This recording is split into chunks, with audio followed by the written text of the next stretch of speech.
नमस्कार, प्रणाम।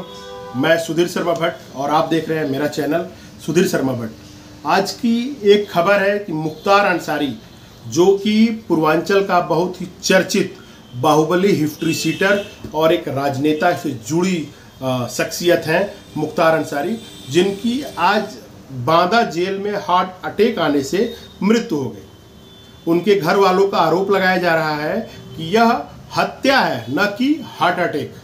Slow poison दे के यहाँ पे जेल में इनके जो प्रतिद्वंदी हैं यह इनकी हत्या करना चाहते थे और स्लो पॉइजन दे के इनकी जान को ले ली गई। उनके जो बड़े भाई हैं सिबगतुल्लाह, जो कि कौमी एकता दल के अध्यक्ष भी रह चुके हैं और अभी विधायक भी हैं, वह आरोप लगा रहे हैं सरकार के ऊपर, वर्तमान सरकार के ऊपर, कि यह सरकार ने इनकी हत्या कराई है जानबूझ के।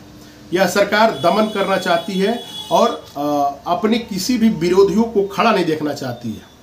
आपको एक बात बताते चलूं कि आज से कुछ दिन पहले वर्तमान जो मुख्यमंत्री उत्तर प्रदेश के हैं, माननीय श्री योगी आदित्यनाथ जी, उन्होंने विधानसभा में बोला हुआ था कि हम जो भी इस तरह के लोग हैं जो जिनके ऊपर आईपीसी की धाराएं लगी हुई हैं, गंभीर आरोप हैं, जिनके ऊपर मर्डर है, हत्या है, फिरौती है, किडनैपिंग है, ऐसे लोगों को हम रहने नहीं देंगे, जीने नहीं देंगे। उसका तत्काल हम लोगों को अतीक अहमद के तौर पे देखने को मिला था और अतीक अहमद के बाद सबसे बड़ा नाम जो था पूर्वांचल में वो थे मुख्तार अंसारी।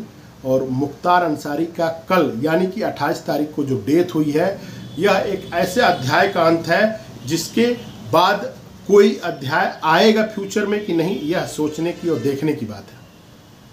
आपको बताते चलें कि मुख्तार अंसारी, जो कि मऊ विधानसभा से 5 बार विधायक रह चुके हैं, बसपा से विधायक रहे, कौमी एकता दल से रहे, एक बार निर्दलीय भी रह चुके हैं और फिलहाल इस बार उनके जो पुत्र थे वह उन्हीं की सीट से समाजवादी पार्टी और सुभाषपा यानी कि राजभर जी की पार्टी से गठबंधन के द्वारा एक सीट, जो मुख्तार अंसारी ने सीट को छोड़ा था अपने जेल जाने के कारण, वह सीट उनको मिली और वो भी राजनेता बन गए, अब्बास अंसारी।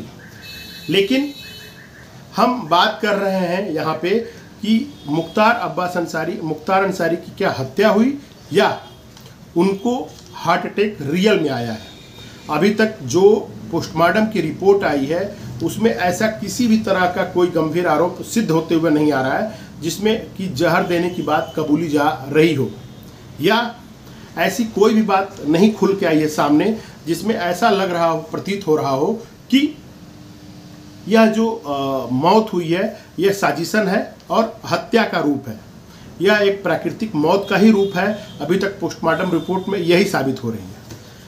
जो समाजवादी पार्टी के राष्ट्रीय अध्यक्ष अखिलेश यादव जी हैं, उन्होंने एक कमेटी बनाने का भी सुझाव दिया था सुबह आज, और उस सुझाव को मानते हुए सरकार ने इसको सीबीआई को सौंप दिया है जांच को, और यह मृत्यु के जो रियल कारण है उसको सीबीआई अपने जांच में फाइंड आउट करके बहुत जल्द हम लोग के सामने लाएगी।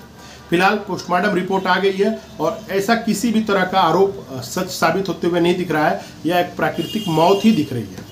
आपको बताते चलें कि मुख्तार अंसारी एक ऐसा नाम था पूर्वांचल में जो नाम ही काफ़ी था, और दबंगई का एक दूसरा नाम था मुख्तार अंसारी। 5 बार निर्दलीय सांसद विधायक रहने के बाद अगर किसी का जेल में मौत हो तो यह कहीं न कहीं उसके कैरेक्टर को भी रेखान्वित करता है और प्रतिलक्षित करता है कि क्या यह आदमी इस तरह का था कि जो 25 सालों तक एक फकरी राजनीति में रहा और उसका अंत हार्ट अटैक से जेल में हुआ है। जो देश के पुलिस के सबसे बड़ा चहेते लोगों के बीच में उनकी सूची थी, लोगों के बीच में आतंक था, और आज उनके मृत्यु के बाद एक बहुत बड़ा जन समुदाय खुशियाँ मना रही है।